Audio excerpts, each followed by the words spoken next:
नमस्कार दोस्तों, स्वागत है आपका आपके अपने चैनल लक्ष्मी नारायण अकेडमी। ठीक है। आज आज हम पढ़ने वाले हैं एक महत्वपूर्ण टॉपिक। ठीक है। ये इससे पहले मैं थोड़ी सी बातें आपसे करना चाहूंगा कि जो हम टॉपिक्स पढ़ रहे हैं वो एक बेसिक लेवल है और एक लेवल है जो वर्ग 3 का आपको मैथ्स कंप्लीट कराता है। ठीक है। ये लेवल थोड़ा कम लगता है कि ये सर कम पढ़ा रहे हैं, थोड़ा अच्छा और आगे एडवांस पढ़ाएं। तो मैं आपको बता दूं कि जो वर्ग 3 का जो सिलेबस है उसके अकॉर्डिंग यदि हम जाएं तो जो हम पढ़ रहे हैं वो सबसे बेस्ट है। ठीक है। इसके बाद जब हम इनके प्रैक्टिस सेट लगाएंगे, जो पुराने पेपर आए हैं उनके जो क्वेश्चंस हैं और जो लेटेस्ट आने वाले सेट हैं उनके हिसाब से जब हम उनको पढ़ेंगे तो आपको समझ में आएगा कि हमने कितना अच्छा पढ़ा है। तो मेरा कहने का मतलब ये है कि जब हम सिलेबस के हिसाब से चलते हैं तो उसमें लेवल नहीं देखा जाता। ठीक है। तो उसका जो सिलेबस है उसके हिसाब से जब हम पढ़ रहे हैं तो वो सबसे बेस्ट पढ़ रहे हैं। ठीक है। चलो, तो आज के टॉपिक पर आते हैं हम अपने, जिसका नाम है समय का मापन। तो समय का मापन होता क्या है, समय होता क्या है, इन चीजों पे आज हम डिस्कस करेंगे कि समय का जरूरत क्यों पड़ी। पहली बात तो ये समझ में आता है कि समय की जरूरत हमें क्यों पड़ी। समय का मापन इसलिए जरूरत पड़ी है कि यदि हम कोई चीज कोई समय नापे कि कोई व्यक्ति यहां से यहां कोई कहीं पहुंचता है तो उसने कितनी दूरी कवर करी है और उसको कितना समय लगा है पहुंचने में। कोई काम करता है, ठीक है, एक खेत में काम करता है, वो कितने घंटे काम करता है, या फिर एक कार ड्राइवर है जो कैसे काम करता है, वो कितना ड्राइविंग कर रहा है। इन सब विषयों को ध्यान में रखते हुए समय का मापन की जरूरत पड़ी। तो प्राचीन काल से ही समय के मापन की गणना की जा रही थी। तो प्राचीन काल में क्या हुआ करता था कि इंसान सूर्य को देखकर, सूर्य के उदय से लेके सूर्य के अस्त तक और रात पूरी, इस हिसाब से वो समय का बंटवारा किया। तो जब सूर्य शुरुआत में उगना प्रारंभ हुआ तो उसको प्रातः काल बोला गया। ठीक है, प्रातः काल बोला गया। फिर उसके बाद दोपहर आई। ठीक है, प्रातः काल के बाद क्या आया, दोपहर आई। फिर उसके बाद संध्या आई, संध्या का समय आया। फिर उसके बाद रात्रि आई, है ना। फिर रात के बाद सुबह उठने के दौरान प्रातःकाल। इस क्रम में ये समय चलता रहा। फिर इस क्रम के में ये नहीं पता चल पा रहा था कि प्रातः से लेकर दोपहर के बीच में कितना समय लगा। ठीक है, दोपहर के बाद से शाम के बीच में कितना समय लगा, या फिर शाम से रात्रि तक कितना। छोटा सा एक आंकड़ा कोई डिसाइड नहीं कर पाया कि छोटे से आंकड़े का समय का मापन किस तरीके से करें। तो इसकी खोज हो जाने के बाद कि वो छोटा सा आंकड़ा क्या होगा, उसके लिए एक जो हम देखते हैं जनरली हमारे घर में घड़ी जो होती है उस पर हम देखते हैं कि जो छोटे छोटे हिस्से हैं, है ना, जो छोटे छोटे हिस्से हैं वो इस घड़ी के माध्यम से ज्यादा समझ में आने लगे। अब इस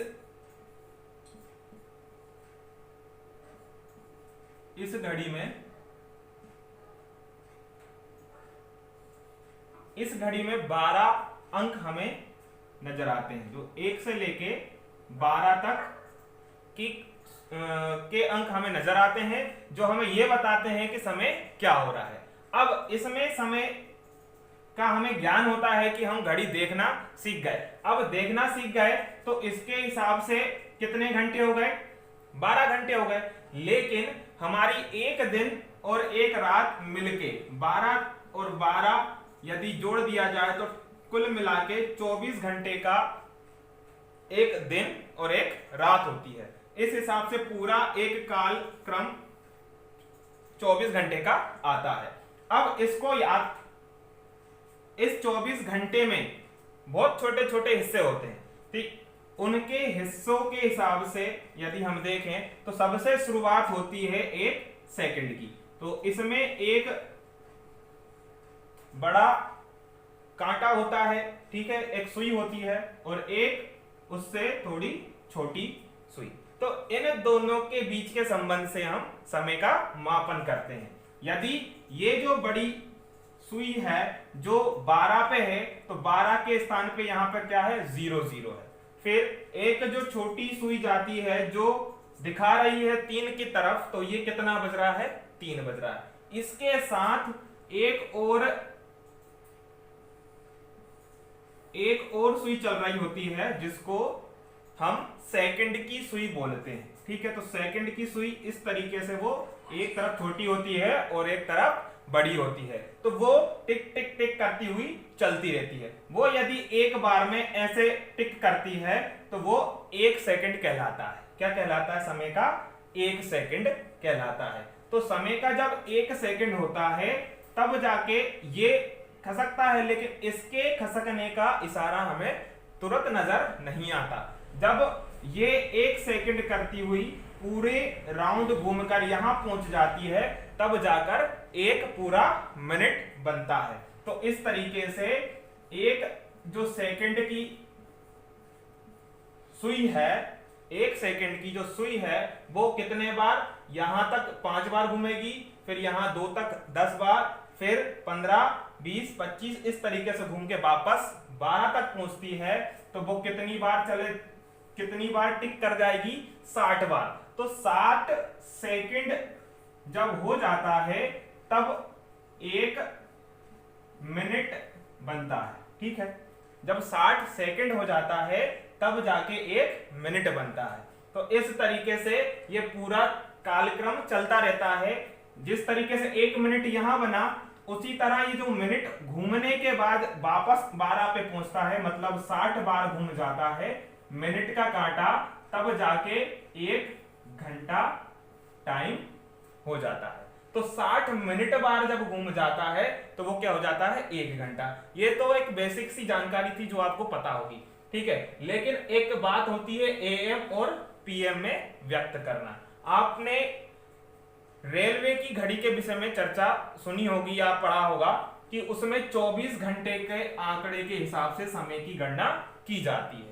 अब 24 घंटे किस तरीके से, तो 24 घंटे व्यक्त करने के लिए क्या होता है, समझो। जब 24 घंटे व्यक्त करने के लिए जो 12 होता है उसके बाद का जो समय है, जैसे रात के 12, यदि रात के 12 बजे से चलना चालू होती है घड़ी, तो दोपहर के 12 तक वापस घूम के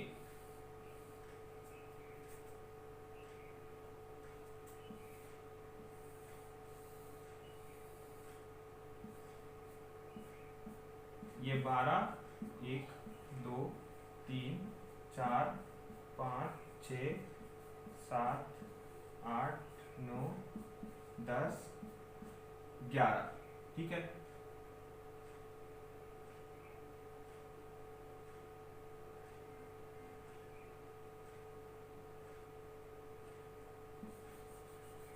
ये 11। इस तरीके से जब वो रात के 12 बजे से चलना चालू होती है तो 12 से लेके रात का 1 और 2 3 4 5 इस तरीके से दोपहर के 12 तक जब पहुंचती है तो वो कितने घंटे हो जाते हैं, 12 हो जाते हैं। तो जो 12 से शुरू होके आखिरी अंतिम दोपहर के 12 जब बजता है तो इस टाइम को हम एएम बोलते हैं। ये एएम क्या है, ये एएम का मतलब एंटी मेरेडियन। एंटी मेरेडियन का मतलब ये हो गया कि वह समय जो रात के 12 के बाद शुरू होता है और दोपहर के 12 तक चलता है। तो एंटी मेरेडियन, एंटी मेरेडियन इसका फुल फॉर्म है, ठीक है। एंटी मेरिडियन इसका क्या हो गया, फुल फॉर्म। अब रात के 12 से लेके दोपहर के 12 तक का टाइम क्या हो गया, एंटी मेरिडियन, ठीक।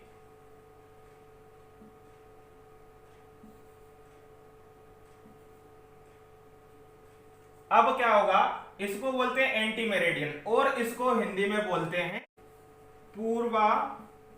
पूर्वाह्न, ठीक है। पूर्वाह्न का मतलब पहले का समय, पूर्वाह्न मतलब पहले का समय। पहले का समय का मतलब यह है कि जो दोपहर से पहले का जो समय है, रात के 12 से लेके दोपहर के पहले तक का समय क्या कहलाता है? Anti Meridian. क्या कहलाता है वो? Anti Meridian. उसको हिंदी में बोलते हैं हम पूर्वाह्न, और समझने के लिए हम पूर्व को क्या बोलते हैं? पहले का समय। तो पूर्वाह्न क्या हो जाएगा? पहले का समय, ठीक। अब क्या होगा कि जब दोपहर के 12 बज जाएगा तो दोपहर के 12 के बाद का जो समय कहलाएगा वो हो जाएगा 13वां घंटा, एक पे आके। फिर 14, 15, 16, 17, 18, 19, 20, 21, 22, 23 और ये अंतिम एक घंटा होके कितना हो जाएगा? 24 घंटे। इस तरीके के जो घंटे कहलाएंगे उसको हम क्या बोलते हैं? पीएम। पीएम, पीएम माने पोस्ट मेरेडियन। जहां एंटी मेरेडियन था वो क्या हो जाएगा? Post Meridian. क्या हो जाएगा? Post Meridian. अब जो दोपहर के बाद का समय है, दोपहर के बाद का समय है, जहां से 13 बज के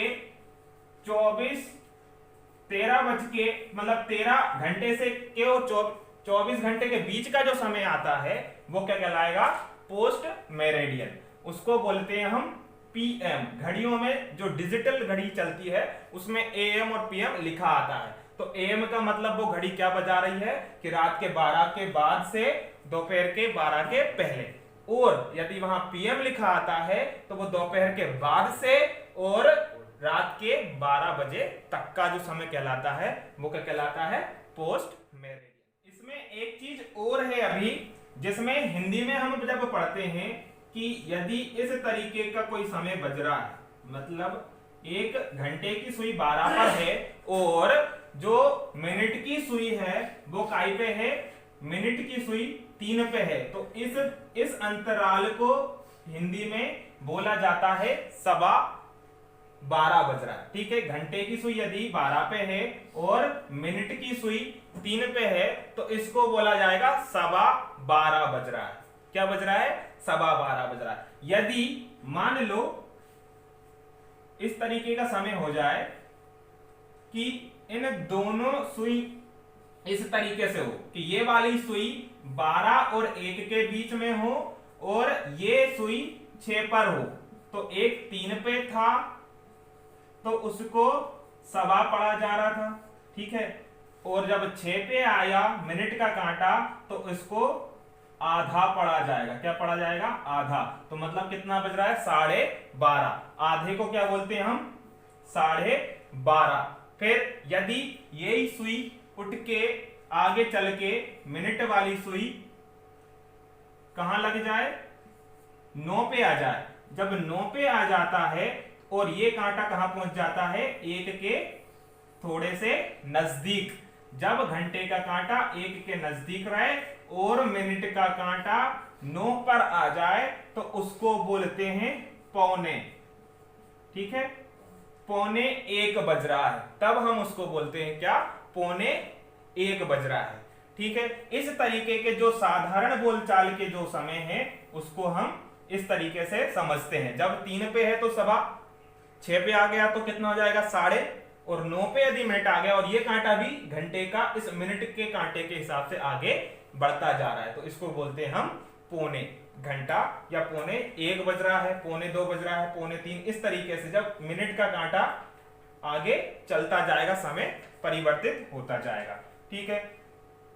तो अभी हमने समझा एएम और पीएम क्या होता है, एंटी मेरेडियन और पोस्ट मेरेडियन। एंटी मेरेडियन को पूर्वाह्न बोलते हैं और पोस्ट मेरेडियन को हिंदी में बोलेंगे इसको पूर्वाह्न, तो उसको क्या बोलेंगे? अपराह्न। अपराह्न, ठीक है। क्या बोलेंगे उसको? अपराह्न। तो पीएम को हिंदी में बोल देंगे अपराह्न और एंटी मेरेडियन एएम को बोलेंगे पूर्वाह्न, क्योंकि यह पहले का समय है और वो बाद का समय है। उम्मीद है कि अब आपको एएम और पीएम में जो समय होता है उसमें दिक्कत नहीं आएगी। चलो आगे बढ़ते हैं हम अपने नेक्स्ट पॉइंट की तरफ, कि नेक्स्ट पॉइंट कह रहा है समय की इकाइयां। अब समय की इकाइयां क्या होती है? अभी हम चर्चा कर रहे थे सबसे छोटी इकाई यदि समय की है तो वो है 1 सेकंड। क्या है? 1 सेकंड।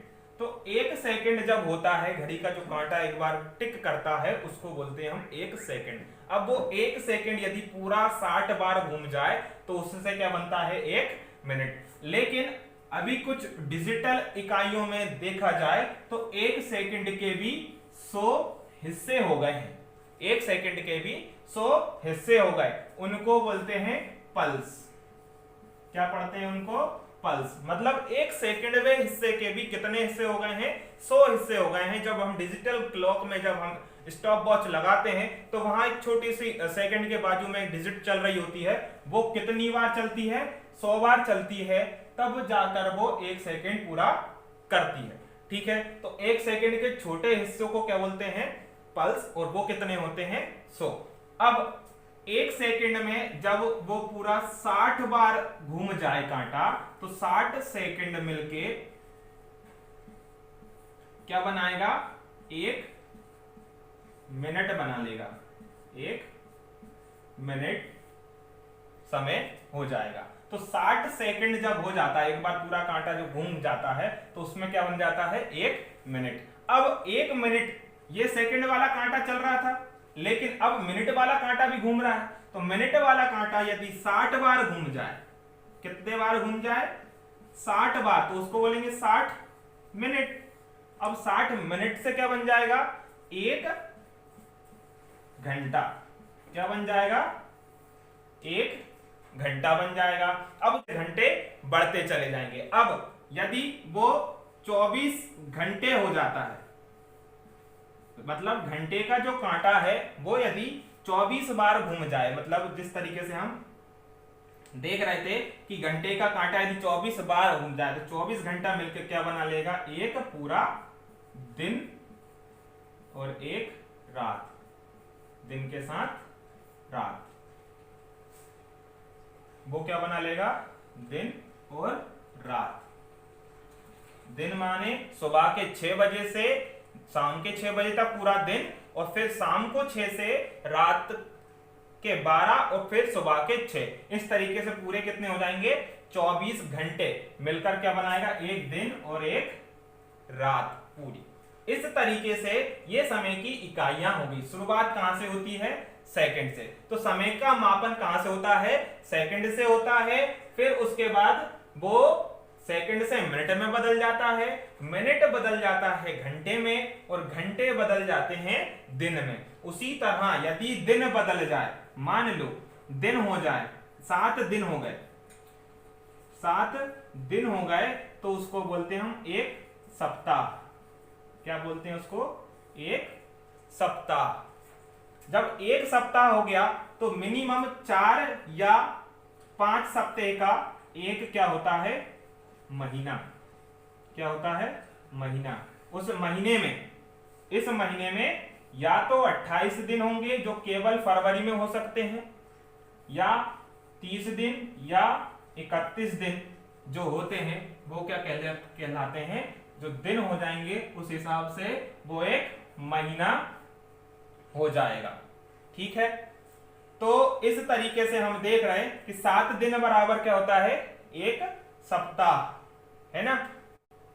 ठीक है, इस तरीके से क्या हो जाएगा? महीना। महीने में कितने दिन हो जाएंगे? 28 दिन। जनरली फरवरी में होता है, लेकिन 3 फरवरी 28 दिन की बीत जाए, मतलब 3 फरवरी 3 साल की यदि 28 दिन बीत गए हैं फरवरी में, तो अगला जो चौथा वर्ष आएगा वो कितने का हो जाएगा? 29 दिनों का हो जाएगा। फिर उसके बाद जो 30 और 31 है उस हिसाब से हम उनके महीनों की गणना और दिनों की गणना कर लेंगे। तो ये हो गया महीने। अब इसके बाद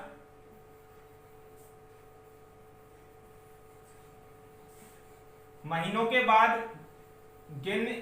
संख्या गिनी जाएगी, काहे कि यदि महीने इकट्ठे हो गए, क्या अभी तो समय से स्टार्ट हुआ है, अब हम कहां पहुंच गए? दिन में। दिन के बाद कहां पहुंच गए हैं? सप्ताह में, सप्ताह के बाद कहां पहुंच गए, महीनों में, है ना। तो जब महीने के बाद आ जाए तो 12 महीने यदि हो गए,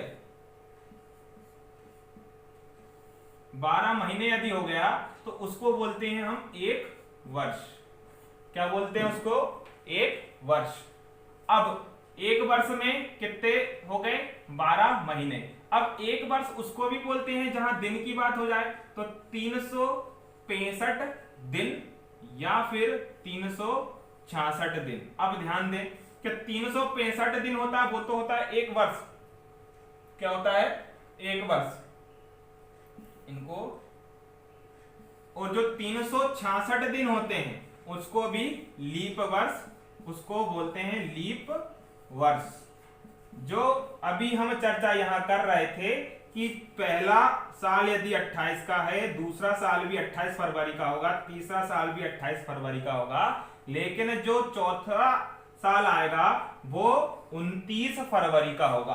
अब क्या होगा कि हर 3 साल बाद चौथा साल 29 फरवरी का आता है। तो उसमें क्या होता है कि जो दिन होता है वो 24 घंटे और आधा घंटे का होता है। 24 घंटे 365 दिन, सॉरी 365 दिन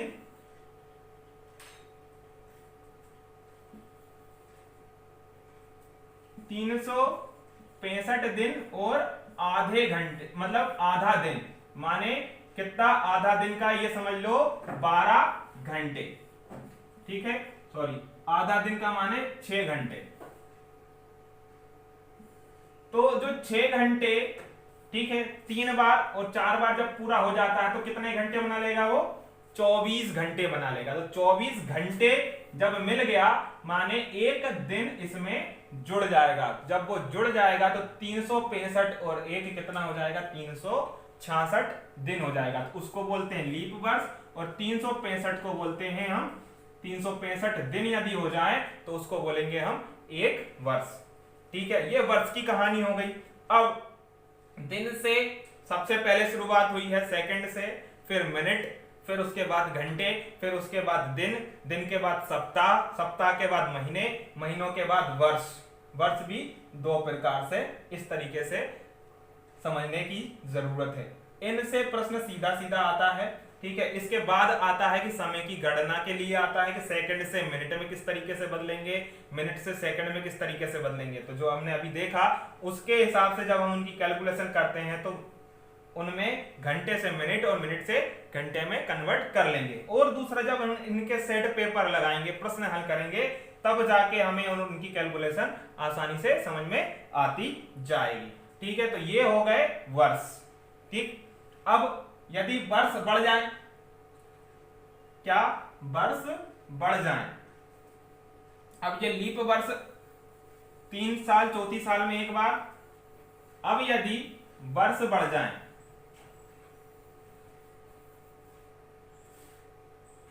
तो यदि ये जो है वो 10 वर्ष हो जाए तो 10 वर्ष का एक समय कहलाता है। 10 वर्ष का एक समय कहलाता है। इसको हम बोलते हैं दशक। क्या बोलते हैं हम, दशक।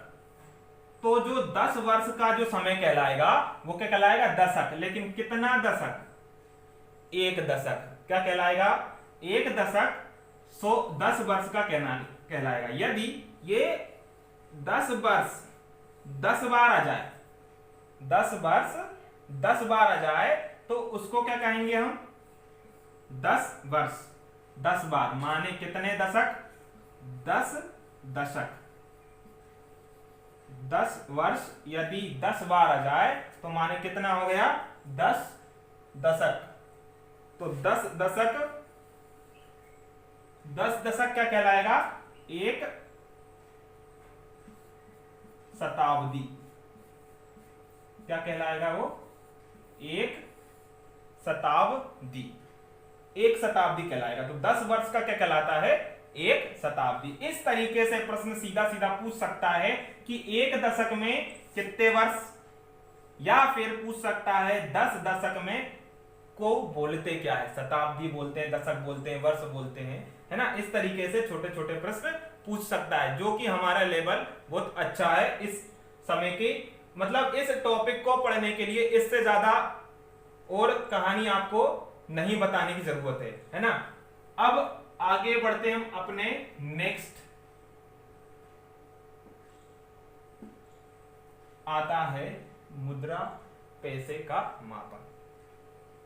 ठीक है, तो मुद्रा और पैसे का मापन। पैसा, जब हम कोई सामान खरीदने जाते हैं, है ना, तो वहां कुछ पैसे हम देते हैं, तो उस तरीके से जो पैसे की जो लेन देन है वो हमें पता होना चाहिए कि हमने उसको कितना पैसा दिया है ताकि वो हमें लौटाइए। तो उनकी जोड़ने और घटाने की बात हो गई, लेकिन पैसे की मापन क्यों जरूरी हो गया? पहले के जमाने में क्या करते थे लोग? विनिमय का साधन का उपयोग करते थे कि तुमने कुछ सामान दिया और हमने उसके बदले दूसरा सामान आपको दे दिया, लेकिन उससे किसी एक वस्तु की एक कीमत नहीं आकी जा रही थी। अब उसको नापने के लिए एक माध्यम बनाया गया कि हम इस चीज से इतनी रकम यदि हम दें तो वो इतनी कीमत की है। तो वो जो कीमत है वो काय में आ गई? मुद्रा या पैसे के नाम में आ गई। तो पैसे की शुरुआत होती है, तो जो हमारा पैसा है, जो हमारा भारतीय रुपया है, वो क्या है? यदि 100 पैसे मिल जाए, क्या मिल जाए? 100 पैसे यदि मिल जाए तो 1 रुपए बनता है। क्या बनता है? 1 रुपए। तो 100 पैसे मिलकर क्या बनाता है? 1 रुपया। मतलब कि 1 रुपए में पैसे के कितने हिस्से हो गए? 100 पैसे हो गए। आप जब छोटे थे तो पैसों में भी कुछ कीमत से कुछ सामान मिल जाया करता था, लेकिन आज के जमाने में इन पैसों की कोई ज्यादा कीमत है नहीं, क्योंकि 1 रुपये की मिनिमम वैल्यू हम रखते हैं। लेकिन जब हम बड़े बाजारों में जाते हैं तो वहां आपने देखा होगा 99.99 रुपया। तो यहां ये चीज क्या हो गई? पैसे की कीमत रखाती है। ठीक है, ये तो रुपए हो गए, लेकिन ये चीज क्या है? पैसे। इस तरीके से यहां और दूसरे अमाउंट के साथ जो पैसा जुड़ता जाता है, आखिरी में आके यहां जितना जो पैसा हो जाता है वो काय में बदल जाता है? रुपए में बदल जाता है। तो उसमें इन चीजों की कमाई ज्यादा होती है। तो ये चीज समझेंगे हम कि पैसे और रुपए में क्या संबंध है। तो 100 पैसे मिलकर क्या हो गया? 1 रुपया बन जाता है। उसी तरह 1 रुपए के जो कलदार होते हैं वो होते हैं, 2 रुपए के कलदार होते हैं, ठीक है, 3 रुपए का नहीं होता है, 4 का नहीं होता है, फिर काय का आएगा? 5 रुपए का नोट भी होता है, कलदार भी होता है, फिर 10 रुपए का नोट और कलदार दोनों, फिर 20 रुपए का नोट, फिर 50। इस तरीके से जो नोट हैं 100, फिर 200 का, 500 का, और अभी जो लेटेस्ट चल रहा है वो है अमाउंट, सबसे बड़ा नोट 2000 रुपए का। इस तरीके से जो नोट होते हैं, जो कैलकुलेशन होती है वो क्या हो जाती है? पैसों के संबंध में। लेकिन सबसे छोटी इकाई यदि पैसों की बात करी जाए, रुपए की जाए, तो उसकी सबसे छोटी इकाई क्या है? पैसा। ठीक, अब यदि प्रश्न आ जाए कि बताओ 1 पैसे में कितना रुपया? 1 पैसे में कितना रुपए? यहां तो है 100 पैसे बराबर 1 रुपया। अब प्रश्न पूछा जाता है कि बताओ 1 पैसे में कितना रुपया होता है? तो ध्यान से देखो, जब ये था 100 पैसे, क्या थे ये? 100 पैसे, तो ये था 1 रुपया। जब हम यहां 1 छोड़े तो ये जो 100 है वो कहां चला जाएगा? इसके बटे में चला जाएगा। मतलब कि रुपए का कितना हिस्सा? 100 पैसे का एक हिस्सा, 100 पैसे का एक हिस्सा क्या कहलाएगा? रुपया कहलाएगा। क्या कहलाएगा? रुपया कहलाएगा। तो ये है मुद्रा के मापन के लिए सबसे जरूरी पॉइंट, है ना। तो पैसे से रुपए में बदलना। मान लो आपसे प्रश्न पूछा जाए कि 5 पैसे में कितने रुपए? 5 पैसे में कितने रुपए? तो जिस तरीके से ये 1 पैसे में 1/100 रुपए था, उसी तरह ये 5 पैसे में कितना हो जाएगा? 5/100। अब 100 से भाग करना आसान है, इधर से अंक गिनते हैं और नीचे के 0 गिनते हैं। तो 1 और 2 0 गिने हैं और 2 अंक इधर होना चाहिए। तो 5 और 1 0 तो हम लगाएंगे अंक गिनने के लिए, और फिर एक लगाएंगे दशमलव, फिर आखिरी में लगा देंगे एक और 0। तो इस तरीके से ये जो बदल जाएगा वो काय में बदल गया है, रुपए में। तो 5 पैसे बराबर कितना हो जाएगा, 0.05 रुपए। प्रश्न यही पूछता है कि या तो पैसे को रुपए में बदलो या रुपए से पैसे में बदलो। अब इसका उल्टा पूछ ले, प्रश्न पूछ ले कि बताओ 5 रुपए में कितने पैसे होते हैं, या 25 रुपए में कितने पैसे होते हैं। तो पूछ लिया कि 25 रुपए में कितने पैसे। तो क्या करना है कि हमें पता है 1 रुपए में 100 है, तो 25 में कितना होगा, तो 25 गुणा 100 कितना हो जाएगा, 2500 पैसे। इस तरीके से जो छोटे छोटे प्रश्न आएंगे वो यदि हमें इनका कॉन्सेप्ट नहीं पता है तो हमसे नहीं बनेगा और गलत हो जाएगा। इस तरीके से हम मुद्रा का मापन करते हैं। ठीक है, उम्मीद है आपको समझ में आया होगा। लेकिन जब हम इनका सिलेबस पढ़ रहे हैं तो हम सिलेबस के हिसाब से पढ़ रहे हैं। ठीक है,